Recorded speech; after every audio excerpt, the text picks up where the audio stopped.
You know when you find out something happens and your neighbor's like, I had no idea that was going on.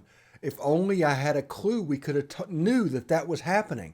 Well, this is your clue that this Ole Miss offense could be absolutely elite coming into next season. This is the Locked On Ole Miss Podcast. You are Locked On Ole Miss, your daily podcast on the Ole Miss Rebels, part of the Locked On Podcast Network, your team every day.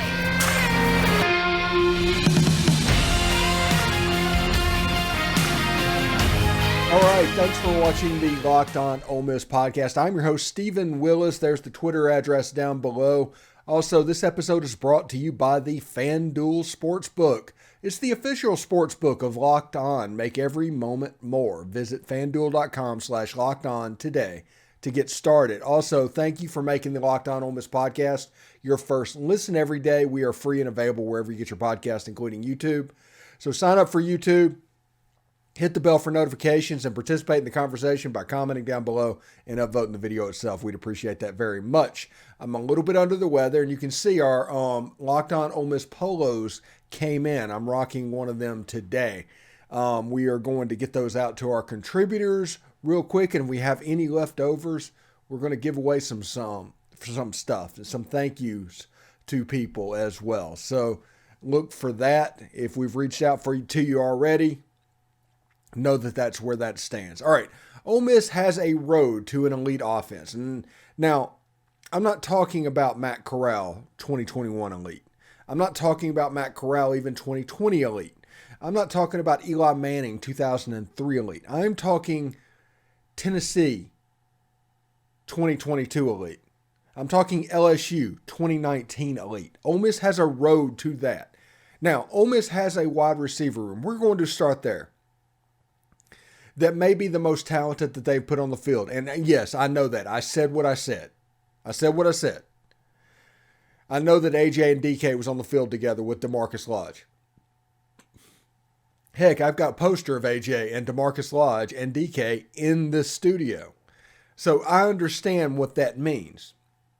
But Chris Marshall and Trey Harris have a potential to be so much of an upgrade of what we had last year. And that is not talking down at all about Jonathan Mingo and Malik Heath. They performed admirably. They were very good. But Trey Harris and Chris Marshall are different style wide receivers. You look at Chris Marshall and you can see Laquan Treadwell all over his game. And everybody can think of what Ole Miss's offense even looked like back in 2015 and what Laquan brought to the table. So it'll be interesting to see. It'll be real similar, honestly, to having Laquan on one side and DeMaurier on another with Trey Harris. You've got big body guys that with insane catch radiuses that can make big time receptions. That's what's happening on the outside. You don't really necessarily have a deep threat per se, but these guys absolutely can go get the ball. Now, you have other receivers like Aiden Williams. I do think Aiden Williams has a chance to be a special wide receiver that gets on the field at a relatively early period of time. You've got Jordan Watkins. You've got Dayton Wade. And then you have the tight ends of Caden Prieskorn and Michael Trigg. So whenever you look at what Ole Miss has at their disposal, it would probably, even though 2018 was the gold standard for wide receivers at Ole Miss, this whole unit would favor 2015 pretty well, actually. So you've got your guy with your Superman. You got your Chris Marshall. He has to come out and perform. He has to do what he has to do. We got burned by Michael Trigg last year, but if he comes out and does what he's supposed to do, he has all the ability in the world to do that. On the other side, you got Trey Harris, who is like that Stringfellow type wide receiver, that Dante Moncrief type wide receiver, a physical guy that can make all the catches, decent catch radius. And then at the tight end position, Caden Prieskorn, Michael Trigg. Now, I do think Ole Miss is going to run a little 12 personnel. So at the slot wide receiver, this is where this is important, okay? at the slot wide receiver. Ole Miss can run 12 personnel, and the formations and everything looks exactly how they normally do. Nothing special has to be done.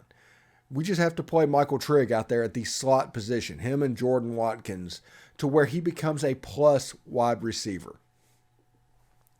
And in the middle of the field, him and Caden Prieskorn could be a little bit of a weapon if Prieskorn can prove to be an adequate blocker up front. Now, you take an all-conference running back, which Ole Miss has not had in a long time that I can remember, maybe since Deuce, playing running back in the Ole Miss system. You got Quinshon Judkins. You got Kedrick Gascano, who very easily could have been the MVP of the Polynesian Bowl. Great balance, great lateral movement, excellent running back. So you can see the skill positions are all where we want them to be. The big question mark is going to be the quarterback competition. And this is one of the reasons you should be thankful for this quarterback position. I realize that after the last 2 years, the last 3 years, people get tired of going through this each and every year. But competition breeds sharpness. Iron sharpens iron.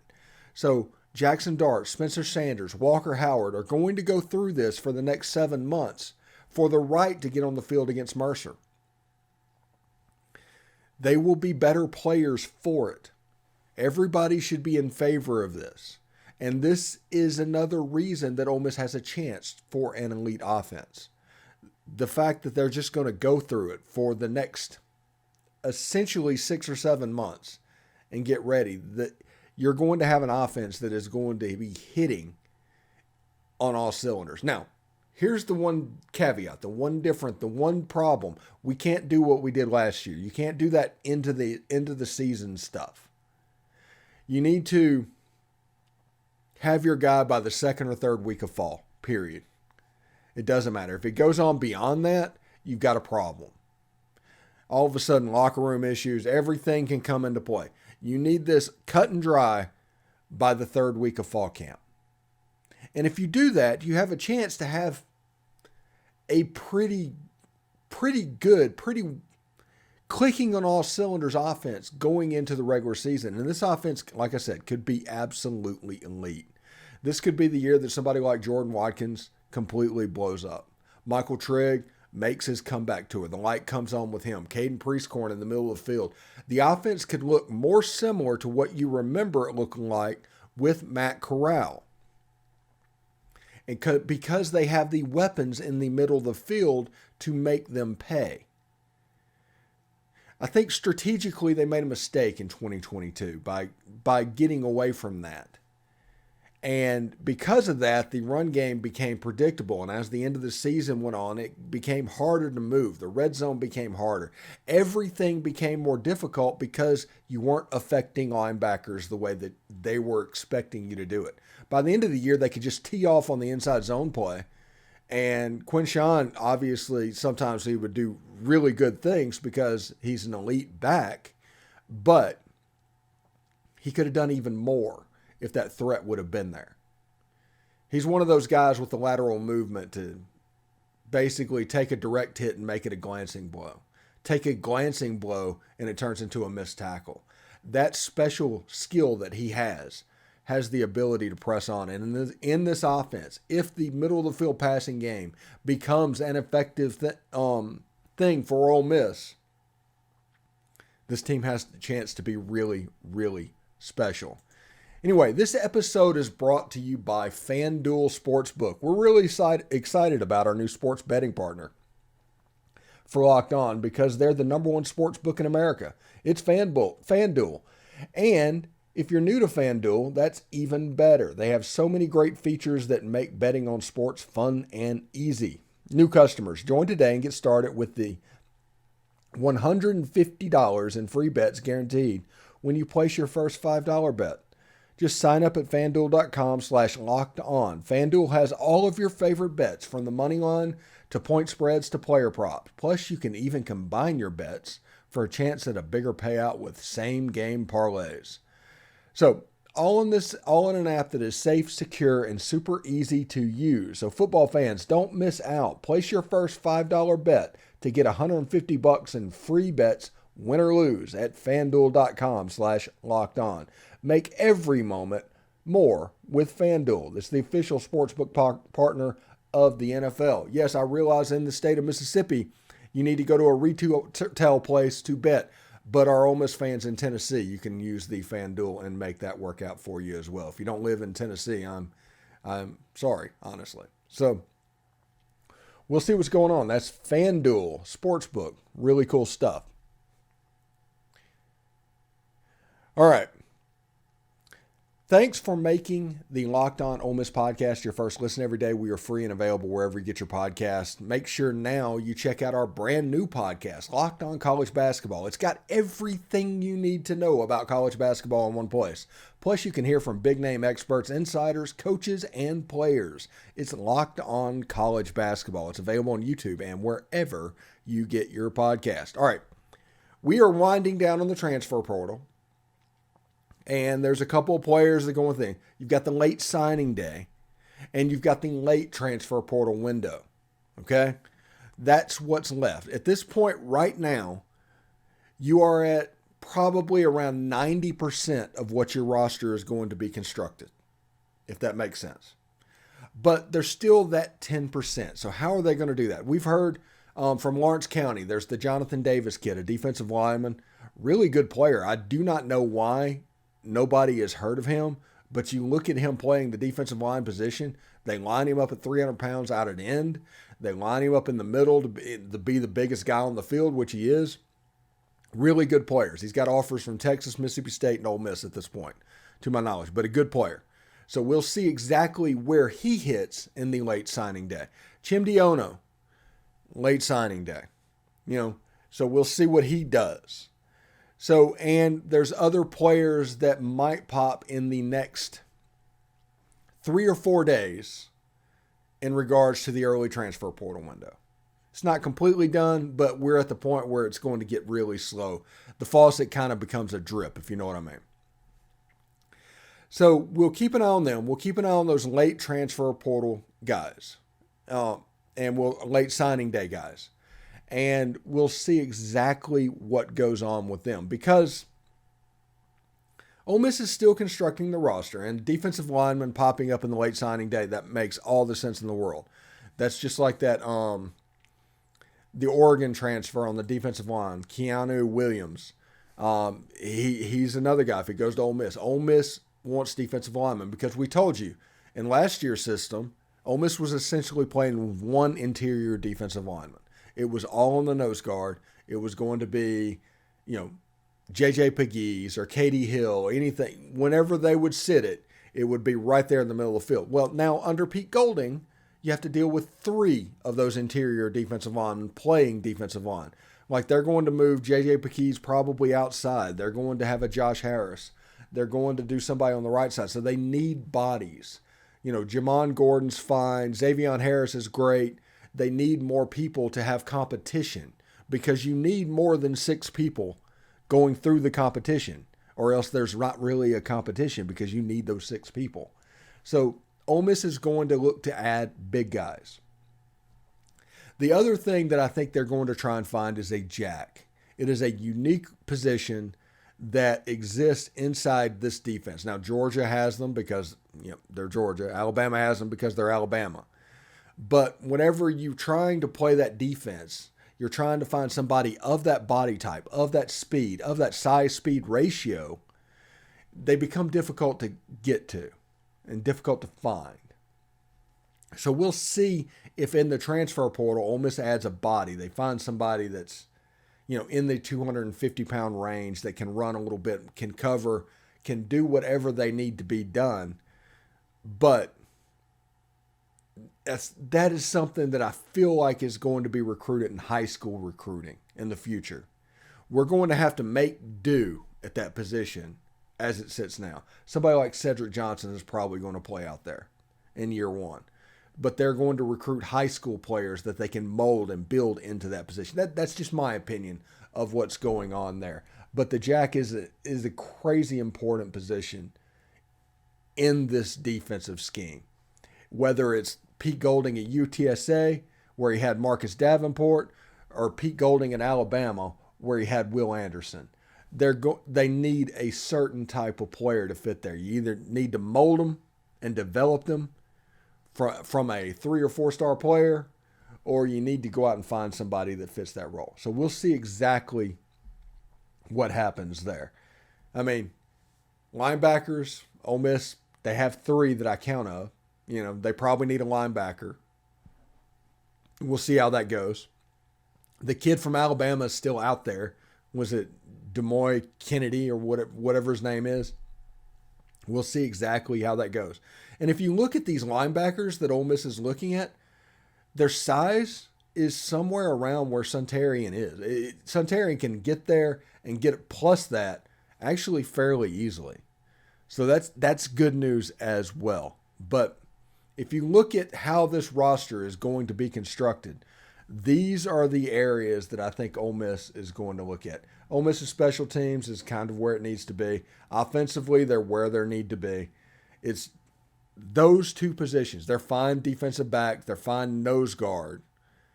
You want somebody on the outside, potentially on the defensive line, and you want a jack. It's that physics problem that we've talked about several hundred times at this point. Eliminating that physics problem becomes the most important thing. So we'll see exactly how they do that as well, because should be really interesting, honestly. You know, coming up in the next segment, we're going to have Tim Thomas. We're going to talk about Ole Miss basketball, for better or for worse. You know, the Arkansas game, the Missouri game. We're going to reach out to the Big 12 SEC Challenge.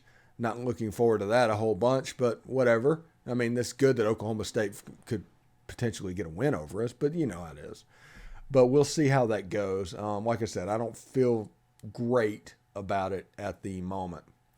So that is the basic stuff. We're going to get into the basketball in just a second, but I hope today was a good show. I hope you guys had a good time. And if you get an email about the polo giveaway, let me know the information. I'll get those mailed out pretty quick. Anyway, we will come back. Ole Miss basketball, Tim Thomas. Stick around. All right, thanks again for making the Locked On Ole Miss podcast your first listen every day. We are free and available wherever you get your podcast, including YouTube. So hit a subscribe on the YouTube channel. Hit the bell for notifications of new videos when they're released, and comment down below and upvote the video itself. We'd appreciate it very much. Ole Miss dropped a game against Missouri, kind of a broken record at this point, Tim. And Missouri shot over 50% from 3. Matthew Morrell did not play in this game, but somehow Ole Miss was able to score the ball. They had 77 points. But like always, when you look at those little scoring charts that ESPN does, you just always see that straight line for about 5 or 6 minutes in any game. And that, again, was Ole Miss's undoing last night, I think. Yeah, Morrell was out. He had a hurt knee from the game at Arkansas.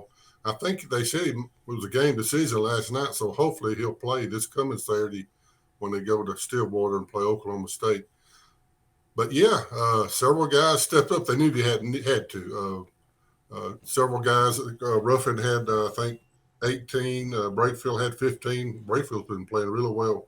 And Fagan came in and got 12. So it makes a bit of difference when someone like that's out, so everybody kind of steps up. But they did. They got 77 points, which was plenty enough points to win. But the game plan was an issue. I don't know who he has doing the game plan. I guess he swaps it around with his assistant coaches. And they come in and say this is the best way to win. They were wrong. They were playing defense and letting them have the threes.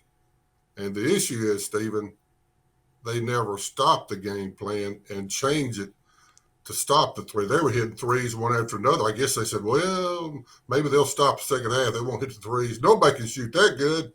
But from 3, they shot 53%, I believe, 16 for 30, which is, rather good. And Ole Miss played, they did pretty good. I think we hit 10 of them, but it was a good night. The rims were nice tonight, but we just couldn't score enough to keep up with their high-pace offense. They have several good kids. That Kobe Brown inside, he always say stuff. He's from around here in Huntsville, right here near me, Huntsville, Alabama. Kobe Brown, him and his brother Caleb, really good players. I think they played at Lee High School here nearby. Really good.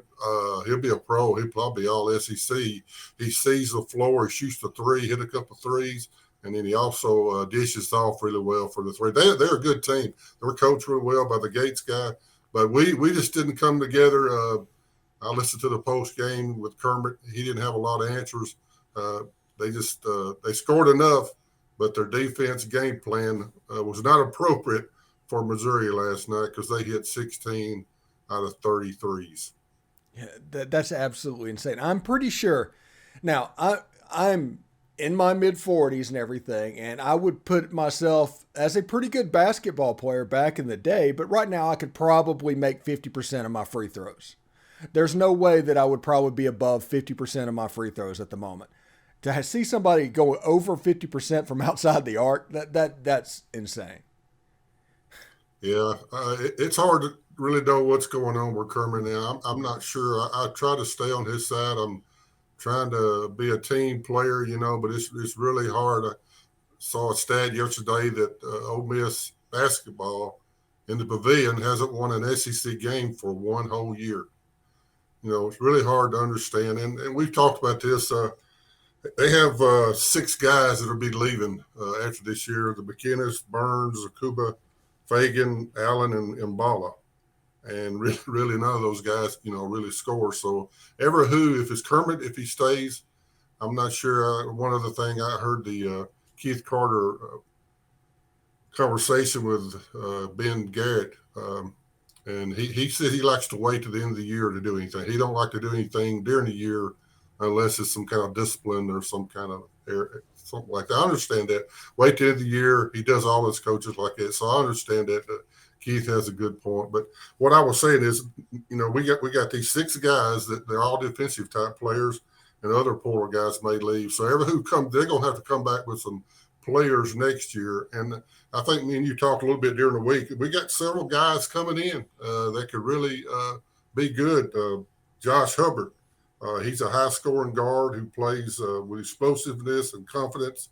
He's scored over 4,000 points so far in his high school career. He's from Madison, Mississippi. He's a 5'11 guard, number 1 player in Mississippi. I know I'm a little ahead of that. I got a little ahead there. Hope for the future. Sorry about that. Rashad Marshall, bruising post player with huge hands and a go-to move over his shoulder. Gritty, tough guy. Inside, he's 6'9", number 1 player in Arkansas. So he's done some good recruiting. Another guy, Jordan Burks, he's from here in Decatur, Alabama. He actually moved out to California to academy. Now he's at Hillcrest Prep in Arizona. It kind of makes you wonder about some of these guys that's always moving around, but I won't say no more about that. A lot of upside perimeter skills. He got a smooth stroke. He's 6'9". And then Jacob Gazzo, I don't know if you heard about him. It's interesting. He goes to Briarcrest Christian in Macomb, Mississippi. He was going up for a dunk in a game and fell back on his back, and he was paralyzed for several months. He finally came back, and now he's playing again, but they still got him on scholarship. And per Kermit, on one of his interviews, he said he's doing well. So he's a 6'8" forward. So there's help on the way. I don't know if it'll be for Kermit. I think you got to go out to the portal and you got to come up with some high-scoring, non-stop score from every area, 3-point shooters to win in the SEC. Well, now that leads an interesting question, because if you're talking about scores, my question is, how do we know these guys with another head coach, if that happens, are not scorers? Because you got Austin Crowley averaging nearly 18 down at USM. You've got Jarkel Joyner averaging like 17.5 at NC State. You've got KJ Buffett and Luis Rodriguez both doing really well. They weren't scoring here. They're scoring there. What's the problem? What's the disconnect? I'm not sure because they're all, as you just said, they're all doing well. And when they came in, they were automatic scorers. So something between them and Kermit didn't work well. I won't go deep into that because it's none of my business, and I really don't know. I just know we'd have this many guys, and I saw the same list you did. Those guys are doing well where they're at, and they're scoring many points. So it seemed like these scores come in, but whatever happens with Kermit, I know he loves to take them out. I mean, if a defensive snafu, if they do something wrong or don't block out or they let somebody, I understand that issue of for your team, defensive minded, yeah. But if you got a prolific scorer that can score, he can make up for his defensive issues. Like Ruffin, he can. Last night he finally got hot. He had several threes, which was good to see. But I think that may be part of it, because if you always got in the back of your mind, if I make one little error here, I'm gonna get jerked out. If I do this or do that, if I make one bad shot, or if I do one shot, if I make one shot that Kermit's not don't like, or we don't pass it enough, and that could be an issue. I don't know, but evidently something has happened. Like Jarko Joyner, I was saying, he should be the mayor of Oxford. Great kid. I met him at an alumni meeting, and I'm not sure what happened. It's not good that these kids are going off and scoring all these great points and leading their teams in offense. And we stuck here with Matthew Morrell averaging 14, and no one else is averaging over 10 points a game. And Morrell was out. And so it is what it is. As you say, right now we got to just play this game out and see what happens at the end of the year. Yeah, it should be pretty interesting. With Oklahoma State coming up on Saturday, you know anything about the Cowboys? Not really. I just know they're in the Big 12. I should have looked more about that, but I didn't. But I know they'll be good. They play there with Texas and Oklahoma's, and if they play with those guys, we got beat by Oklahoma in that one tournament. So I know they'll be good. I'm not sure, but if we get Morrell back and get some semblance of confidence, and we could get everybody playing together, and maybe they'll start fighting for Kermit if there is such a thing. If they want to fight for their coach, because it's getting apparent. It's starting to get on the talk shows and social media about Kermit's job, and it's definitely something that they're aware of. And some of these guys are looking to go somewhere else. I mean, you just go ahead and put it out there. Someone may have more NIL money for Ruffin or for one of these other guys. So that's out there too. So it's going to be a strange inning of this year. Some people like you, Stephen, probably ready for it to be over with and bring on baseball. I love basketball, but it's hard for me to watch. It's hard for me to see this team continuously.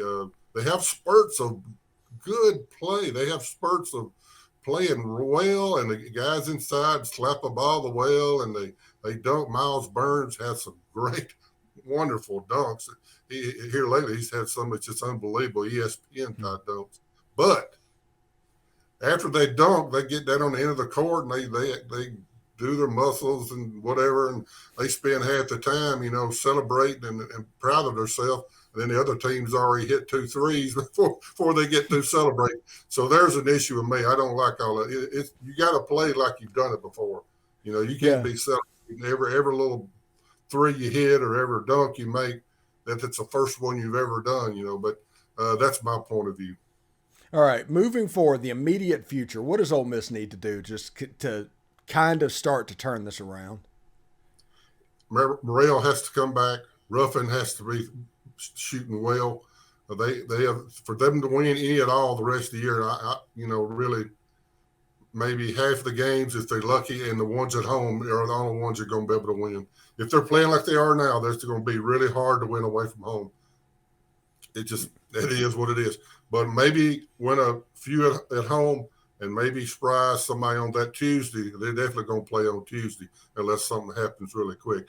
And that's a hard road to hoe there. When you play on Tuesday, you got to play 4 games to win the whole thing to be able to go to NCAA. And that's what Keith Carter said.